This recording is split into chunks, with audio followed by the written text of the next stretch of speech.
Hi, welcome everybody.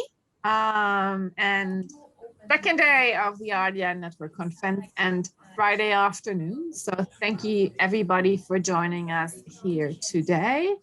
I'd just like to quickly acknowledge the Bedegal people of the Eora Nation on which land I live and work. And I'd like to acknowledge that sovereignty was never ceded, always was, always will be Indigenous land. I'd like to express, I'd like to acknowledge elders past, present, and emerging. And I think it's quite important that we acknowledge this every time, but particularly ahead of a session that's focusing on peace. Welcome, everyone. Thank you. Starts at home, and peace should start with reconciliation in Australia.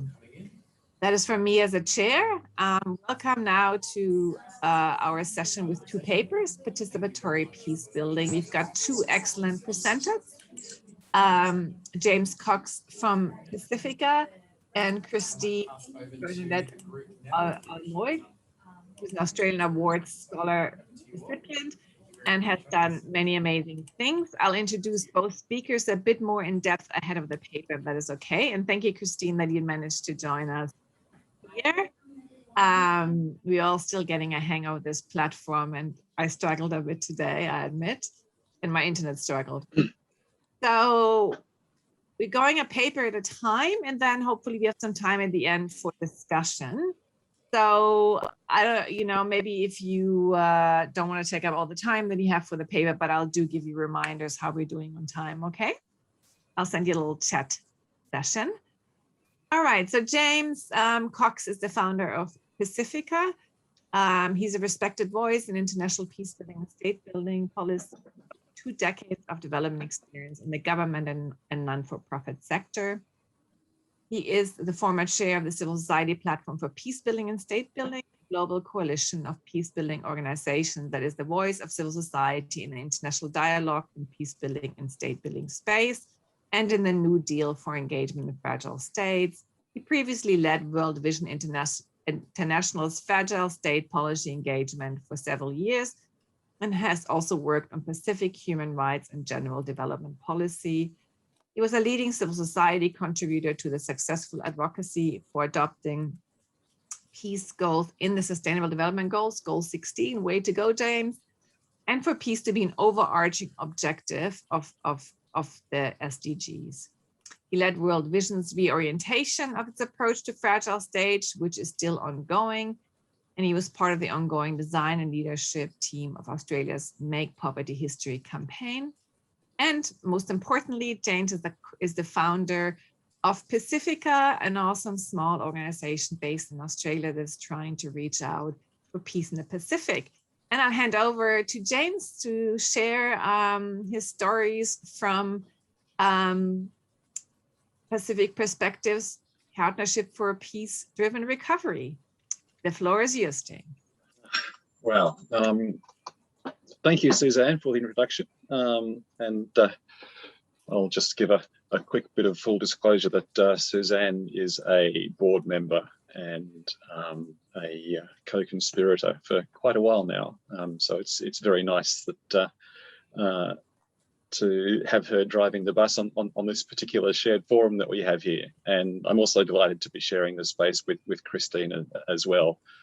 We met very briefly over our shared session at lunchtime. So thank you to you all for sticking with us on this final afternoon of the conference. It's been a very busy and I think a very rich couple of days. I'm talking to you today from my home on Gadigal Wangal land. And so that's Gadigal and or Wangal land. These Indigenous people who were dispossessed through the violent colonisation of this land. And it's indicative that we don't really know where the boundaries between country are around here, as the removal and disruption of Indigenous lives here at ground zero of occupation was so complete. Our past is in our present and it shapes our future. So I'm going to talk to you today about some things that have been strong threads throughout this conference. My conclusions may not be especially new or surprising. I'm going to suggest that as Australians, we need to take time to listen and invest in relationships with our Pacific Islands counterparts. And we've heard some outstanding and innovative examples of such work this week. But what is perhaps distinctive is the path that I've taken to get here and what I think is at stake. The post-COVID moment is one of incredible potential and risk, and this goes beyond any individual project. The factors that could drive our region closer to violent conflict are increasing in number, in intensity, and complexity. But we can do something about it. First, though, I'm going to start with a story. Imagine this. After many months of COVID separation, your cousins are coming back for a visit. You get on with them, and they've done a lot for you, but sometimes they're a little bit too eager to help out.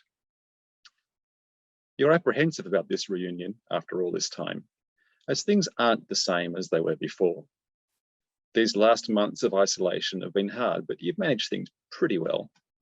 You had to tighten your belt, but you're healthy and in good spirits, and you've shown that you can manage your own affairs.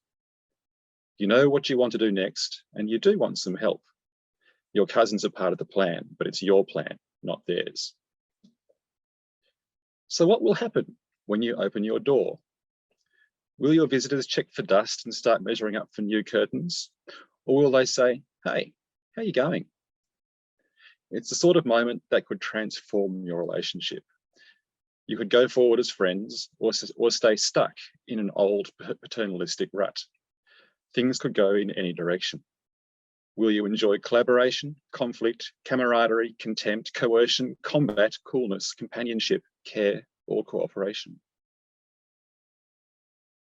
This analogy for engagement between Australia and the Pacific is something to reflect on as Pacific countries get ready to open their borders, we hope.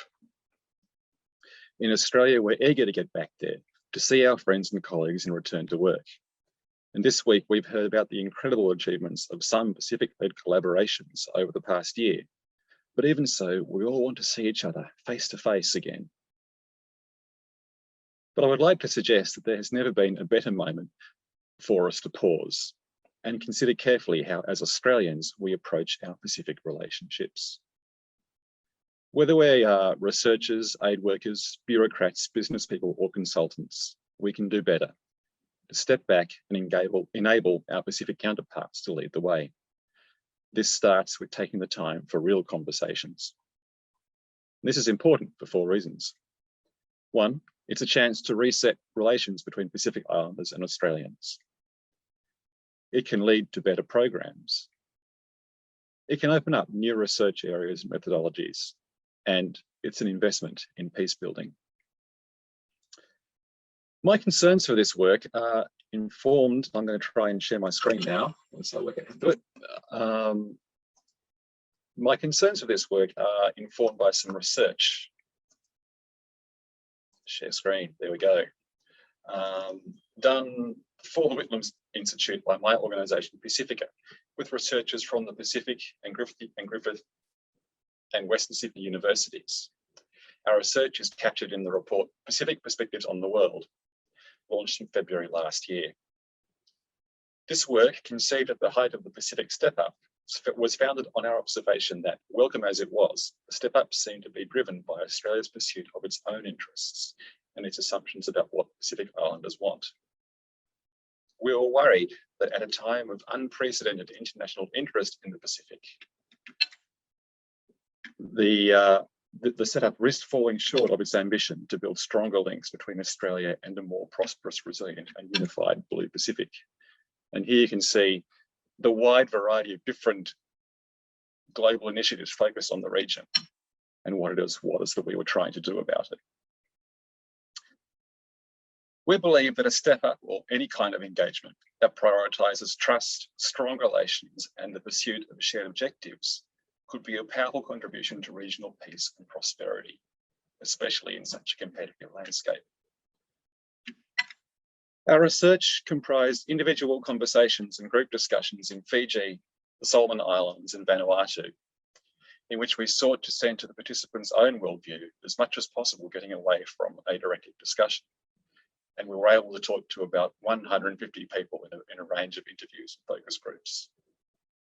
We invited participants to talk about what was most important to them and let discussions roam freely within the framework of the open questions that we posed. And you can see the questions that we posed there on the screen, which gave very much, it was all about enabling people to put out their own ideas rather than respond to our agenda. The experience of doing this research was instructive for us as researchers. The participants, who ranged from government leaders to the grassroots, relished the chance to have these conversations with us and with each other. Many were very experienced research participants, but they found that our open approach gave them more opportunity than was usual to talk about what was on their minds. And what did we learn? We learned that quality relationships and Pacific norms matter, and that for Pacific Islanders, Australia might be close and large and important, but it's one of only many external relationships, as we saw on that previous slide. We learned that Australians in general, whether from government, NGOs, military or the private sector, compare poorly to people from other countries in how we engage in the Pacific. With very few specific exceptions, some of you have presented this week, Australians were seen to have low levels of Pacific literacy and to be overbearing and sometimes racist. Partnerships were often seen as being hard work. This is partnerships with Australians, with little apparent confidence placed in local capacities. Especially for those individuals and organisations who take pride in their consultative grassroots approach, these findings are sobering and challenging. It was striking how clear and consistent this feedback was. So it was intriguing and encouraging to also learn that there remains a reservoir of goodwill towards Australians. And participants from all backgrounds demonstrated a deep and thoughtful appreciation of Australia and what goes on here. But, especially with regard to the climate crisis and First Nations Australians, who are their cousins, many participants were worried about what they saw. Pacific Islanders want to trust us and they want to be close, but we as Australians don't make it easy. The recommendations in the Pacific Perspectives report call for changes to the Step Up, for investment in Pacific literacy and for better Pacific Islander access to Australia. And they emphasise just how important it is for our Pacific relationships to address the climate crisis and Indigenous disadvantage and invisibility. The research also opened up areas that would benefit from further inquiry by us and others. So we're keen to get back into it. But it's in the light of this experience that I suggest that we need to pause before getting back to work. Everyone has experienced changes over the last year, and this is no less true for Pacific states and people who have demonstrated remarkable independence and strength. They may be just as eager as we are to come together, but they may also have some new ideas about what coming together might look like. Falling back into our old habits or making assumptions in this moment of reconnection would disrespect what our Pacific neighbours have achieved over this year. Of course, we all face lots of pressures at the moment, including our own organisational priorities, the needs of our partners and donor demands. On top of these are intra-state dynamics in Pacific countries, regional stability and geopolitics. There's a lot going on. The world is less stable than for many years. This is a lot to deal with, but I would suggest that in our sparsely populated corner of the planet, we have an opportunity to drive positive change.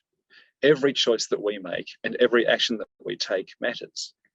Through our work with our partners, we can help to build trust between civil society and government, to protect women, to fight climate change, to strengthen bonds across the Pacific, and promote a more cooperative atmosphere in international relations. This may sound hyperbolic, but it's a privilege that we have in the Pacific, that the social distance from the village to the capital is comparatively small. In everything that we do, we can aspire to do much better than to do no harm. We can contribute in myriad ways to lasting positive peace. And this all starts with listening and taking time for dialogue. It's something that we all already believe in and practice, but no matter how good we are and no matter who we work for, Our Pacific Islander research participants told us clearly that we can all do it better. So how should we do this? There's much more to say on this than we have in this short time.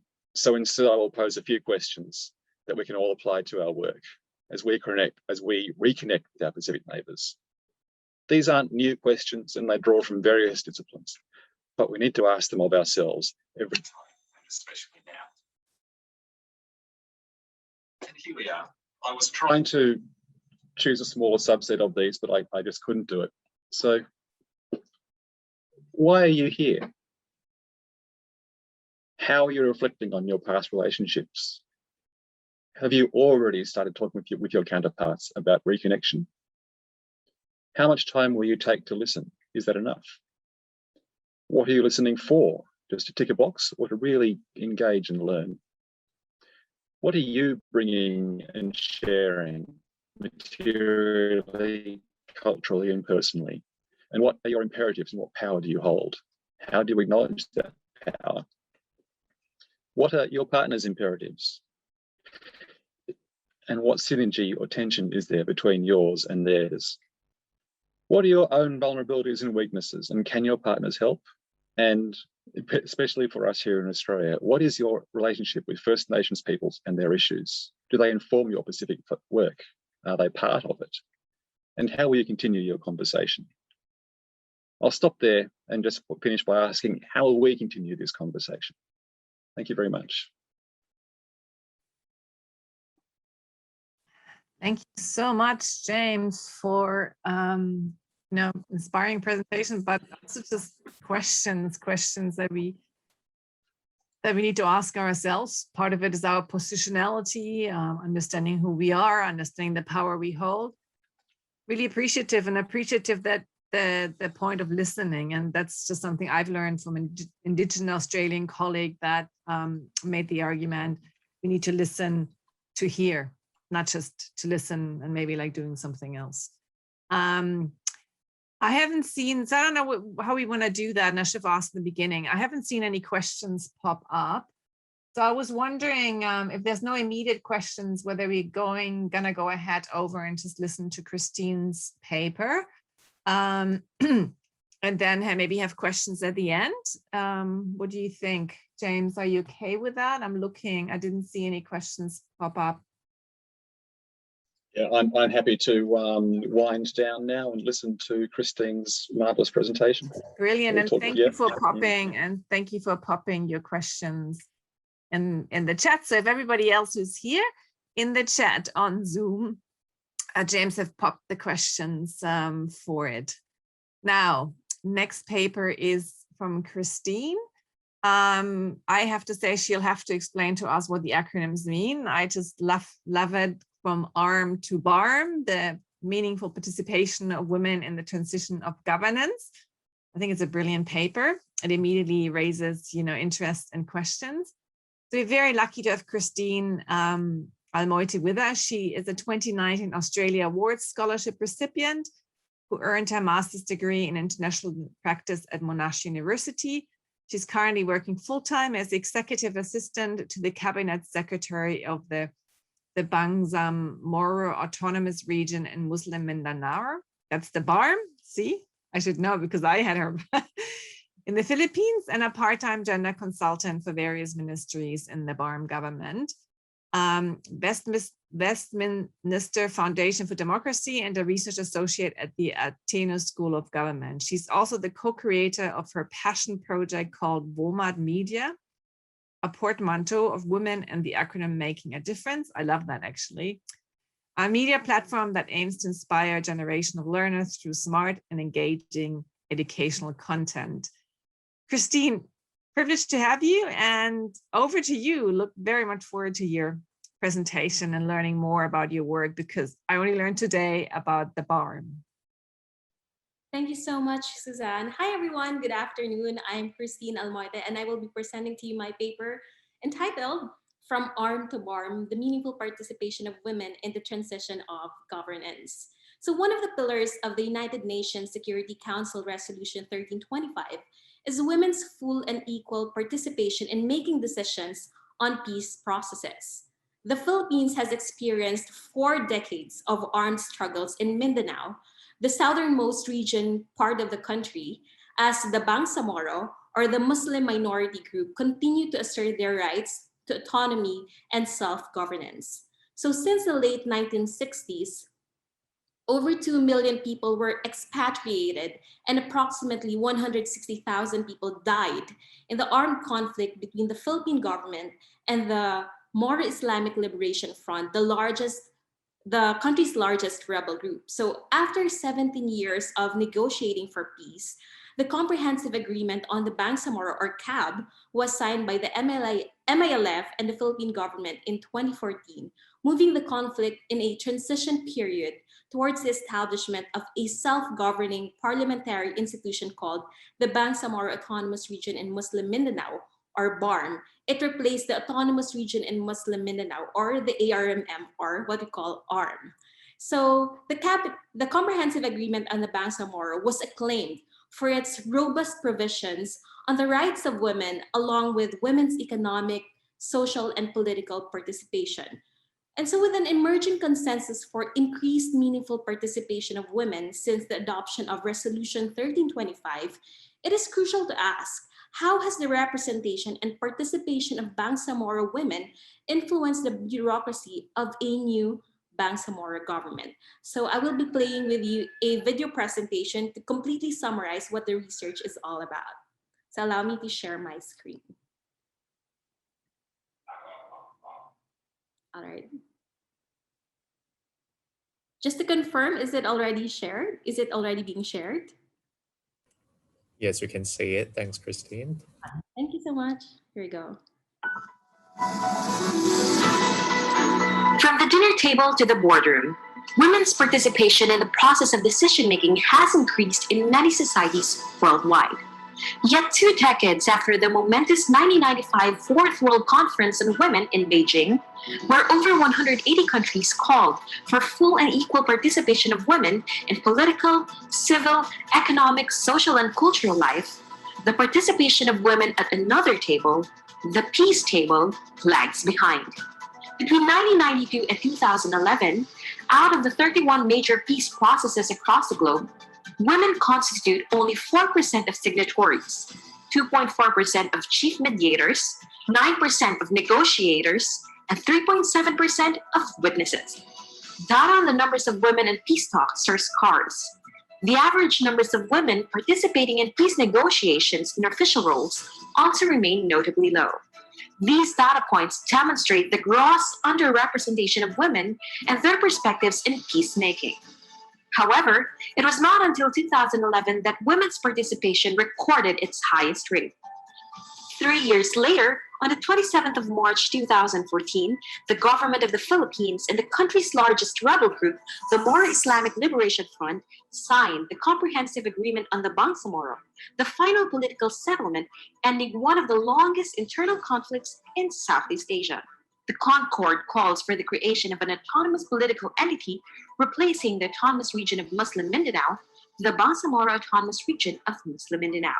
With 33% of female signatories and 35% of women on delegations, strong women's participation in the Philippines has been hailed as an international success story.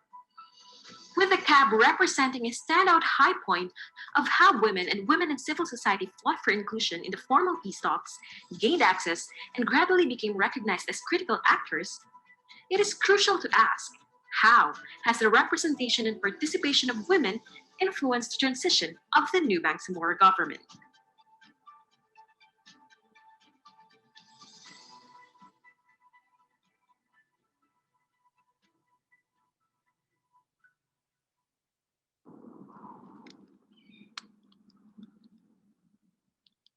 The Philippines is primarily a Catholic nation, but the western part of the southern region of the country, Mindanao, is home to its indigenous Muslim minority called the Moros.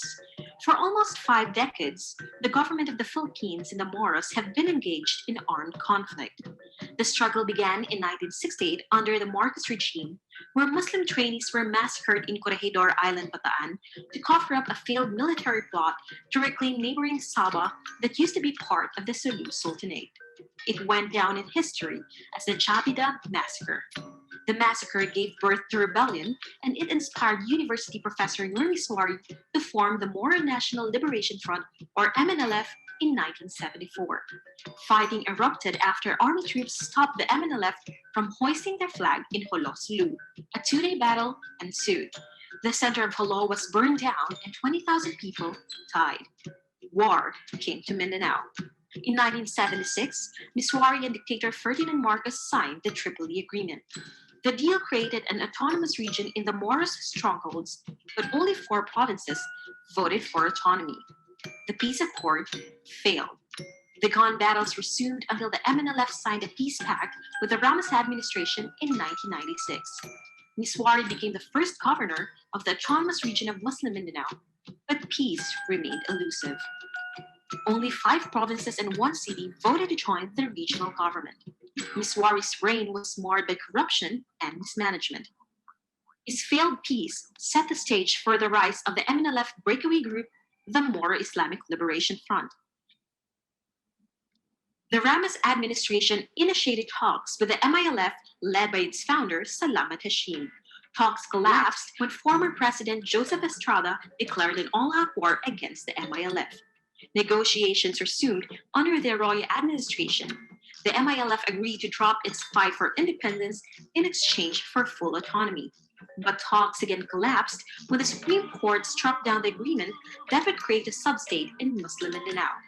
After 17 years of negotiations, the MILF finally signed a peace deal with the Aquino administration in March 2014. The deal aims to create an autonomous region that would be responsive to the needs and history of the Moros. It is the biggest step towards closing Mindanao's painful history of violence.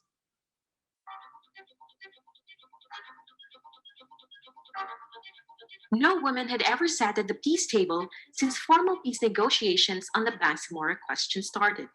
2 agreements, the 1976 Tripoli Agreement and the 1996 Final Peace Agreement, were signed by the government and the MNLF without any woman taking part in the negotiations.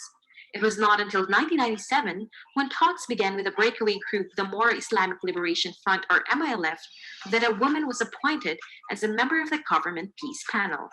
The peace process between the GPH and MILF has been acclaimed to have a high-level engagement of women in the formal negotiations, and the resulting agreement has been one of the most gender-sensitive in the world. The agreement stood out for many reasons. 1, allocation of development funds for gender and development programs. 2, national consultation process encouraging women to discuss particular concerns. And 3, women's participation in the transition process and in preparation for the establishment of the new Bangsamoro political entity. The CAB's signing in 2015 was also the first in history to have a woman chief negotiator successfully sign a substantive peace deal under an administration whose presidential advisor in the peace process is also a woman. Women's leadership roles were not only present in the peace talks. They made up 50% of the government's negotiating panel and 25% of the signatories. Their representation and participation influenced the transition of governance because they acted as honest brokers, broadened the agenda, built public support, and finally, led mass action campaigns. While the Bangsamoro peace process was hailed as one of the most gender-sensitive in the world, getting there was not easy. As such, women's meaningful participation in the final stages of the peace process was put to a question, particularly on how meaningful is meaningful. In the source document of the 2012 Framework Agreement of the Bangsamoro, one of the critical indicators in engendering the conquered has been the proposal of the government to enforce the right of women to meaningful political participation and protection from all forms of violence. This provision has proven to be nonetheless challenging. What started the lengthy discussion was the MILF panel chair's probe. What does the GPH mean by meaningful? Does it mean significant? Are they talking about the maximum number? What point will women's participation or engagement be at? The Moro negotiators suggested that the word be omitted and the remainder of the sentence retained.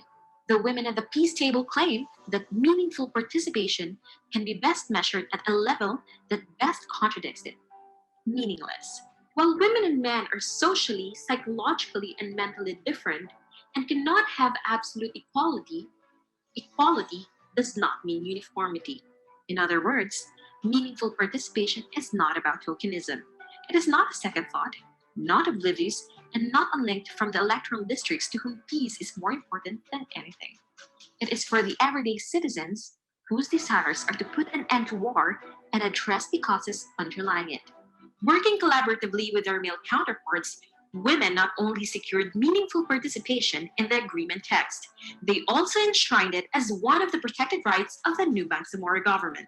Their contribution at the negotiating table has built consensus and helped shape policies, ensuring that gender provisions in the new Bangsamoro government would have more clauses on women's participation, representation, and protection.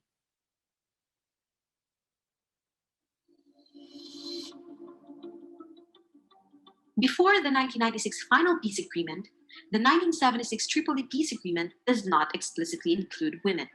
Since then, the number of provisions referencing women in peace agreements text has risen considerably. Republic Act 6734, written based on the 1996 final peace agreement, women have only been mentioned twice out of the 19 articles. Following Republic Act 6734, Republic Act 9054 was amended to strengthen and expand the former, with 3 provisions mentioning women out of 13, compared to the preceding autonomy laws, Republic Act 11054, the enabling law of the Comprehensive Agreement of the Bangsamoro, has explicit gender provisions in all substantive issue area. Out of 18 articles, RA 11054 had 8 provisions mentioning women. The success of 11054 was the direct result of women's representation and participation in the negotiation process, thereby shaping policies and promoting an objective social structure in the new Bangsamoro government.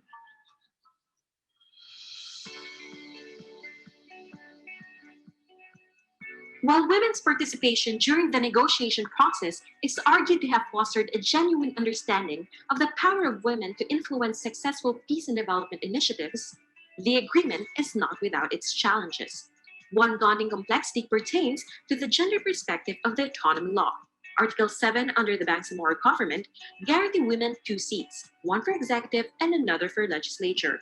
While this provision creates a positive environment for women's participation and gender-responsive governance, it could lead to a confrontation between women and women's rights organizations who wish to vie for recognition in the future parliament. It also limits the opportunity for different views to be represented in bar. Article 9 under Basic Rights, although the provisions in 11054 is regarded as distinct from the laws before it, it only addresses the basic principles of human rights generally. A higher level of engagement with the special needs of women in its detailed and comprehensive language is not specified. Article 14 on the rehabilitation and development recognized the gender impacts of the conflict. However, it is only to limited extent. How gender will be mainstreamed into the implementation of the peace agreement is only partially addressed.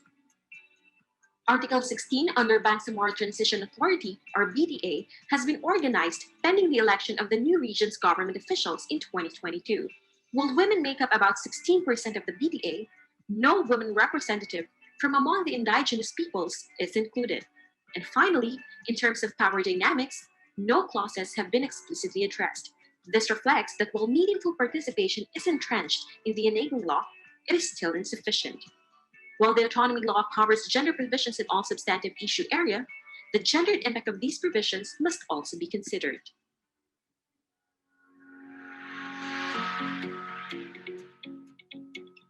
Despite the few gains, as in the case of the peace process with the MILF, big challenges remain.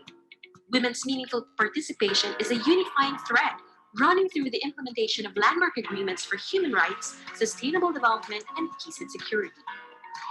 To keep on track, this report offers recommendations targeting different stakeholders, which, if combined, would hopefully lead to fulfilling international goals for meaningful participation by women. Recommendations for the United Nations. It may prove beneficial for UNSC resolutions and other policy initiatives to provide a conceptual definition for meaningful participation and communicate what it espouses with transparency. Moreover, the provision of the prospective scope of the term should also be considered. Increasing the participation of women in the peace table is not enough. Long-standing conflicts cannot be resolved purely by high-level diplomatic peace negotiations.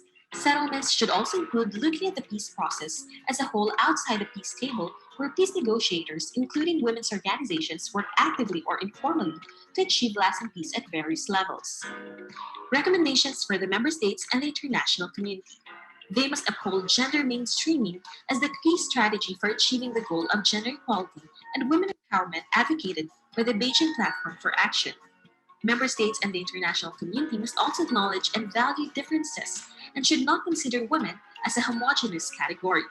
They must also regularly consult women's organizations and CSOs on the provisions and text of the peace agreement, modalities of implementation, and women's contributions. And donors who say that they are committed to women's meaningful participation in the talks should also devote a substantial proportion of financial support. Recommendations for the Philippine government and the Bangsamoro government. The agreement must be revisited to question current power dynamics and understand that security can have different implications for different social classes. The Bangsamoro Transition Authority must also ensure the representation of various sectors, particularly the indigenous peoples, to ensure that their rights are promoted and protected in the new law. Establish open media to illustrate the strength and potential of democratizing the peace process and women and CSOs' roles and other local groups in the prevention and resolution of conflict and peace building. The peace processes must be evaluated based on a framework that indicates whether, and if so, how the negotiations have integrated a gender perspective. Passage of the Gender and Development Code. And us being part of the civil society, here's what I recommend.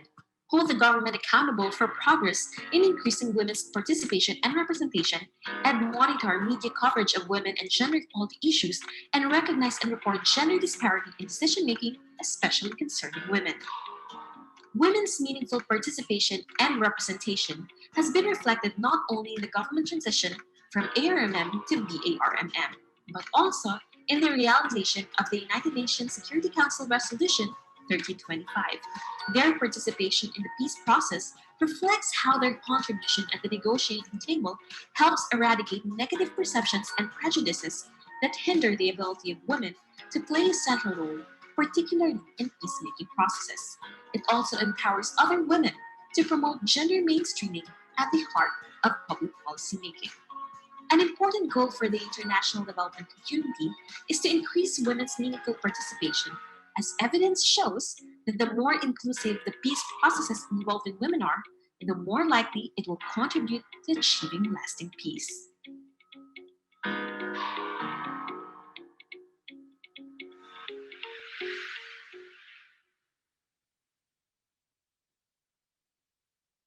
All right, there you have it. That concludes my presentation. Thank you very much. Thank you. Thank you so much, Christine. And I was just thinking it was a perfect example of how your WOMAD media probably looks like, you know, how you are basically gave us a presentation in a visual and engaging form. Thank you. I think there's some very good similarities between what James, you know, was talking about engaging in the Pacific and what you'd mentioned, Christine, because I think both of you are making the argument, you know, and I like, Christine, your question, how meaningful is meaningful? And I think James asked that question in different ways. What does it mean to meaningful actually engage with others? You know, you talk about how is it meaningful to bring women in? It's about inclusion, but also women from different backgrounds. And James more generally asked how meaningful is our engagement with Pacific Islanders? So I think that kind of like perfectly brings that issue of inclusion, but also listening and adapting to context really into focus. There's one question up there that I'm just going to read out, which I think is for both of you to think about. But please, I want to really encourage everybody to join the conversation with comments in Q&A or in the chat box. Please do join in. So the question is, so what are major challenges for a peace process? And I think Christine, you partially addressed that question came in while your presentation was up there, but maybe you both can think about that. What are major challenges for a peace process? And take this as a first question that came in from Monty. Shall I say something as a start off on this? Yeah, I saw the question while Christine was talking and her great presentation was going, so I had a chance to have a bit of a think about it. And I mean, the challenges are limitless, but I think I'd like to identify 4 ideas which I think could be seen as being fairly common across different kinds of peace process, and these 4 things are inclusion, trust, power, and time. Christine has illustrated the importance of inclusion very profoundly in what she showed us about the peace process in Mindanao, and it reminds me, in fact, of kind of a reverse case of what has happened in the Solomon Islands after the tensions there, where in the acute phase of the conflict there 20 years ago, women were instrumental in stopping the violence. They were literally standing in the street between different groups and telling the blokes to sort themselves out. And they did succeed in calming things down. But when it came to the later reconstruction phase of things and so on, and when the international Australian-led Ramsey mission came in, for a long time there wasn't even a gender advisor. Women weren't part of the processes of the institutional processes of rebuilding peace. So that's one. Power and trust. It relates to the idea that these people who have been fighting each other, there's an awful lot of mistrust and misinformation, and if you haven't been included, then there are problems there. And the power aspect, people who have power are reluctant to give it up. I mean, that's kind of the whole point of this, and this was illustrated in particular the work I used to do with the civil society platform for peace building and state building. A civil society coalition sitting alongside donor representatives and fragile state government representatives around the same table, and the dynamic of the discussion for so long had been between donor and recipient, state to state, that having the confidence, they were reluctant to give up power to allow civil society a space at that table. That was something that happened repeatedly over time. And the other one, of course, is time. That building peace takes a long time. In the Solomon Islands, they're still dealing with some of the consequences and the unresolved issues from the tensions 2 decades ago. And they might have, formally transitioned, in their rhetoric to development rather than peace building and recovery. But those things are still there, and it's very difficult to sustain that engagement with peace processes for the long haul. I will pass over. Christine, do you want to add on to that? Thank you so much, James. One of the challenges that women face in the new government is, for me, I thought I was muted. For me, it's the representation of women in the parliament. Because in the newly created BARM, women make up 16%, or that's 13 out of 80 members. So their representation has yet to reach 30% of the critical mass that scholars define as the bare minimum percentage needed for a minority group to exert control over decision making. So actually, these 13 members out of the 80 members of the parliament are appointed by the government because we're still undergoing the transition process. So once the BARM has been established, 50% of the allocated seats in the parliament will go to political parties. And aside from party representatives, 40% of the seats, or 30 out of 80, will be elected from the region's single-member parliamentary districts. And the remaining 10%, or 8 out of the 80 seats, will be allocated to reserved seats and sectoral representatives. So this would include the youth, traditional leaders, women, and the ulama. So it's very challenging because there are a lot of political parties in the Philippines, but there are very few, you can only count on your fingers the number of political parties where women spearhead, especially in the southernmost region of the country. And another challenge is, since Susanne has also mentioned the meaning of meaningful participation. This might actually sound surprising, but out of the 49 programs and specialized agencies of the UN system, only the World Health Organization actually defined the term. So they define it as a requirement for individuals to be entitled to participate in the decisions that directly affect them, including the design, implementation, and monitoring of health interventions. So when we talk about meaningful participation, or what does it really mean? I think it is the kind of question that often requires reflection over time rather than a fixed answer. Because defining and measuring meaningful participation may not actually always be straightforward. But I read Pfaffenholz's work in 2015, and she actually did not define, but it was the title of her research, and the title is Making Women Count, Not Just Counting Women. And for me, that beautifully portrays what meaningful participation is all about. Thanks so much, James. And thanks, Christine. I love, Christine, all the detail we're learning about the Philippines and your passion about ensuring that the rhetoric, and I think that's what James is also talking about, the rhetoric is actually translated into practice, and how tricky that really is to make that happen, and all the hurdles to overcome. I have seen now a hand up. Fabiola, you had your hand up, and we actually, I think, making it able that you can ask the question. Are you still with us?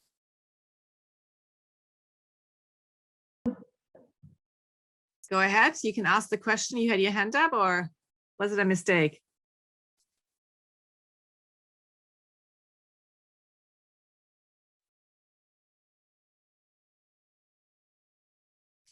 Okay, all right, maybe, okay. We're all new to this platform. I didn't want to make sure that anybody's silenced. That, oh, okay, no worries. So obviously, if you can ask a question live if you prefer to. So Fabiola just mentioned that it's actually possible you can talk to a tech advisor. So if there are other comments or questions that you have, please do pop them in the chat or raise your hand, and we try to keep a point out to that. Sorry, I just lost my train of thought. But I was trying to also go back to, you know, maybe until we get other questions, you know, between what James had typed, the questions that we need to bring into, was Christine in her presentation, very practical, demonstrated, you know, because obviously in the Philippines, she said a lot of the practice from the 1325, it's in theory how it should be, and there's a lot of research being done, is it really applied in practice, and the pitfalls that come with this. And it's all about power, right? The power, as you'd mentioned, you know, between the different parties, the power that comes from who sits in the parties, but also the power who appoints right now the women and makes the inclusion. I think James mentioned earlier, in the Pacific, it's often the power that comes with the aid money, or the power that we bring in the asymmetric relationship that we are having. And I wonder maybe to throw that back to you as a question, is how to deal with power. And I think that was, in earlier discussions, we raised it as well. How do we address that power imbalance and that dilemma that often prevents us from finding peace at maybe a domestic level, but also internationally or on a regional level?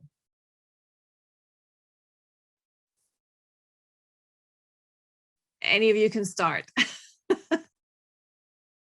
Christine, do you want to take that first, maybe? Yes, you can go first this time. All right.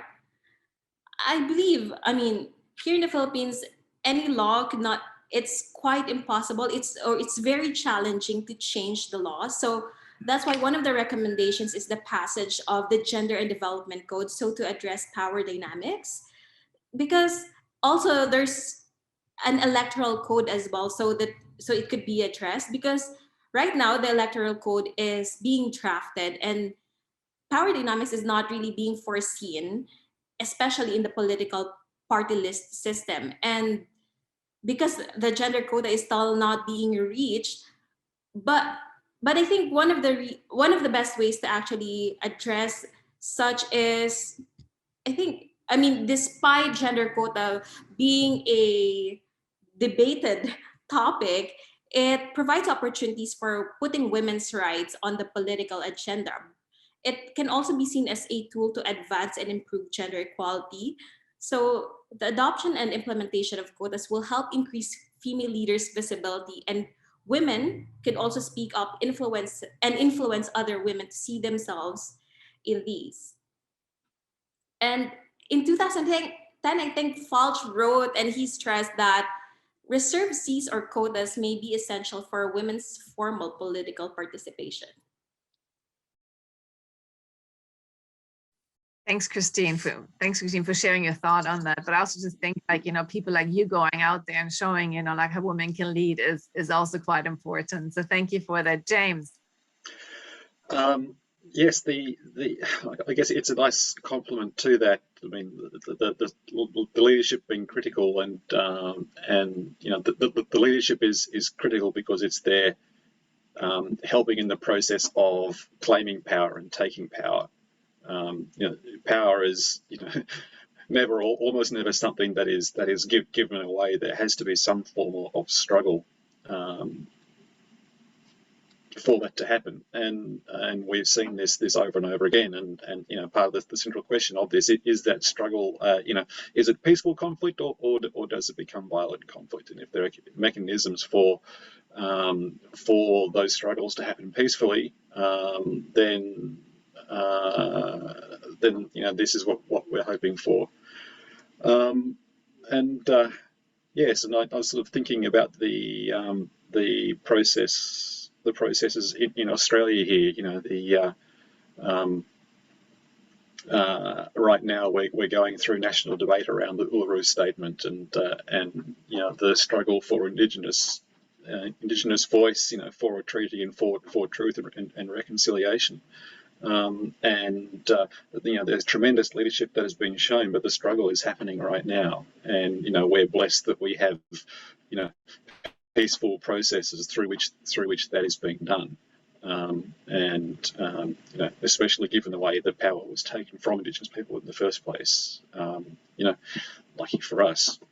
So yes, it's about how people are able to enact that struggle.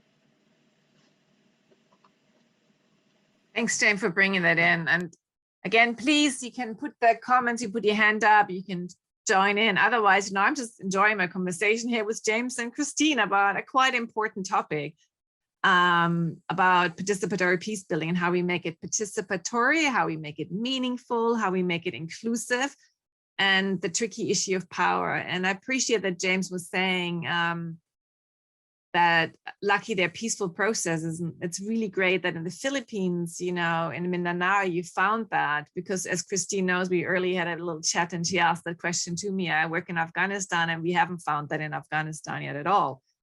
And women have been trying to be part of that peace process, and they haven't really been able to even inch that door open, Christine, and we don't know where the future is. So power can be tricky. And that's why I found it very interesting that you said quota can be that door opener for participation. And I agree with you. And it's important in Afghanistan, in the constitution, they actually created that percentage for women. And women have used that quite effectively. But of course, it can also create a barrier when then people say, well, that's all you get, right? So some of the men said, okay, these are the 30% and that's the women, and the other 70% goes to us, when it's a minimum, you know, threshold to get women into it. So there's always pros and cons to it. I had a question for both of you, because we had that earlier a bit in our chat. And again, I don't really want to dominate with my questions, but if you don't have any, I have so many. We talked about Indigenous processes and how these Indigenous processes can be incorporated in participatory peace building, where essentially maybe external actors can learn from that. And I wonder whether you have got some examples of Indigenous processes or knowledges that we can learn from, and from your respective experiences for participatory peace building, and to shift power, perhaps. Maybe you can use as a last question. I see we've got 6 minutes left, because I just enjoyed my conversation with you. Who wants to go first? And it could be a concluding way of ending it out. Are there any examples of Indigenous ways of doing things differently? Yeah, I'll just say briefly, I mean, this is an area that I really feel as though I'm at the bottom of the mountain on, and I'm learning. But I think that one thing that we don't appreciate, which seems to resonate a lot, particularly in the various Pacific contexts, is the power of storytelling and the co-creation of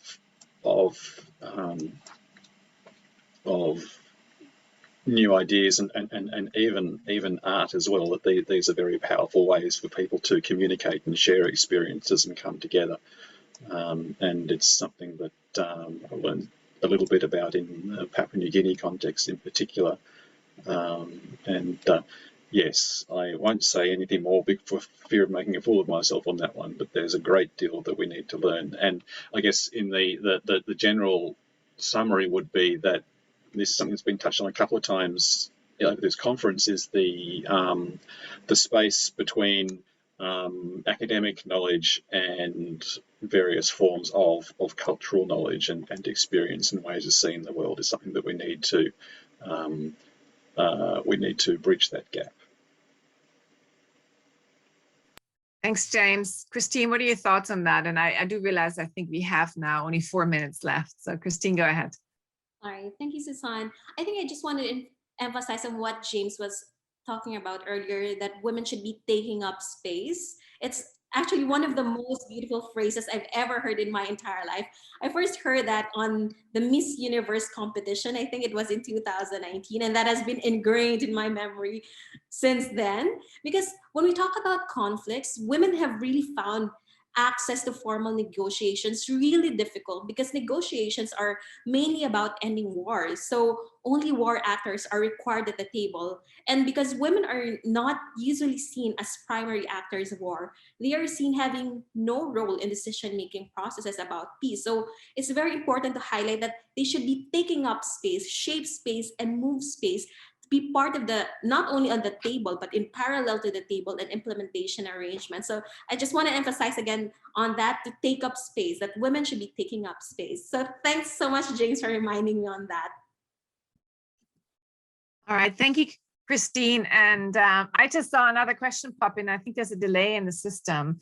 So I want to acknowledge this question. I copied to the panelists, and it was about, that conflict in the Solomons, for example, is the future between conflict and tensions to relocation of climate change, and how we can prepare for it. Now, that's a huge question. I wonder whether, given we only have 3 minutes left in this panel, whether, I don't know whether we could take the discussion off. Unfortunately, it is from anonymous. Or we can go a couple of minutes over. Great. It's a great question, because we all know that there is displacement happening, and I'm sure in the Philippines as well, which is battered by natural disaster. And, displacement can create future conflict. And it's very much linked to this sense of security that we have and connection to land. So if you have any thoughts of it, you just got a few more minutes with this question. Yeah, okay. Just very briefly, I mean, this is an area of considerable concern in the Solomons, as our questioner has suggested. And, I'm aware that, it's clear and present and happening now on some of the smaller Malaita islands, and people are moving from the more vulnerable ones to larger pieces of land, and they're relocating alongside their